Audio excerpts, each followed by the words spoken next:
Our society uses language in some interesting ways.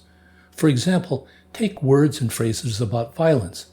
When we describe physical injury or death, we can recoil in horror. But when we use them metaphorically, we can imply something completely different.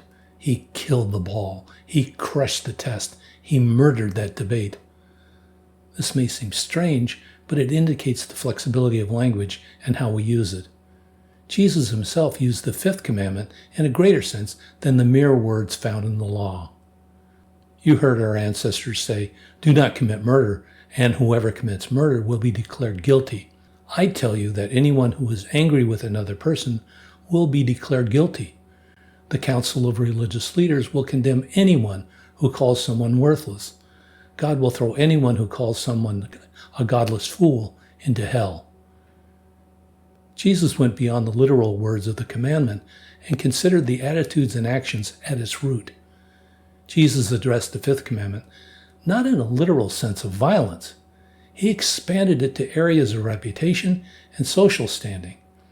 We too should consider the larger concerns implied in the commandment. Let's consider two greater aspects as we look at the commandment. First, the respect for life itself. Second, a respect for others. Causing the death of another, either directly or indirectly, is morally wrong. Even those who cause the death of another without intending to bear some responsibility for the act. Indeed, we have a duty to save someone in danger.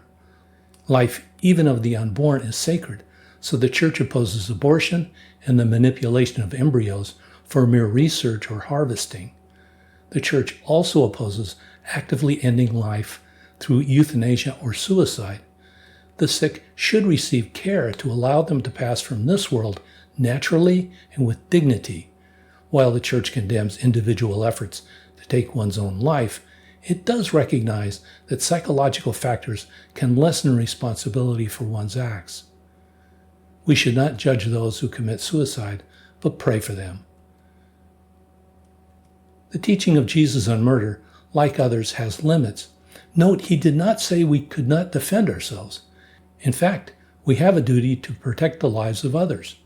For example, if an aggressor attacks with deadly intent, and he should die in the attempt, we don't violate the commandment. We are trying to preserve life and promote the common good. This duty extends to society. Nations have a right to defend themselves as long as they don't become aggressors in return. Armed conflict should only be the last resort. It should minimize harm even to the aggressor nation, and it should have a good chance of success. During conflicts, warring nations have a responsibility to protect non-combatants, the wounded, and prisoners of war. Even nations at peace must consider the high moral price for the development and accumulation of modern arms. Nations also have a responsibility to deter deadly violence and promote peace. This means that they should actively oppose anger and hatred. They should promote justice, care for the poor, and defend the weak. Societies have a right to enforce laws with appropriate punishments as long as they serve justice and not mere retribution. The Church opposes any punishments that do not promote the value of life, including the death penalty. Why condemn someone to death when other punishments are available and appropriate? The fifth commandment is concerned not only with the body, but for the dignity of the person. It extends to the reputation and social standing of others. Scandal is an attitude or act that leads others to sin.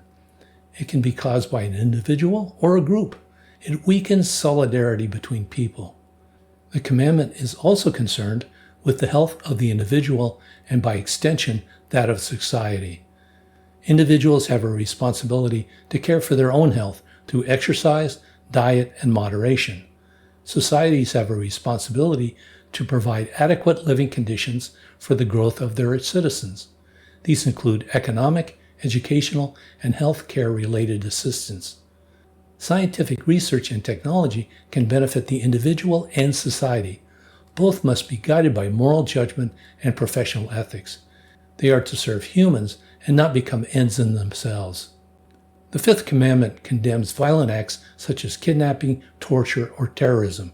It opposes any attempt to violate the sanctity of the human person. Finally, the commandment calls for the care of the dying and respectful treatment for the deceased. Human life is sacred. It is created by God Himself. No one has the right to take innocent life. Yet evils like anger, malice, and hatred lead to violence and murder. Christ said we should not act in this way. In fact, we should take a better path. Love your enemies. Do good to those who hate you. Speak well of those who spread evil about you, and pray for those who insult you. To the enemy that hits you on one cheek, show him the other to hit. Treat people the same way you want them to treat you.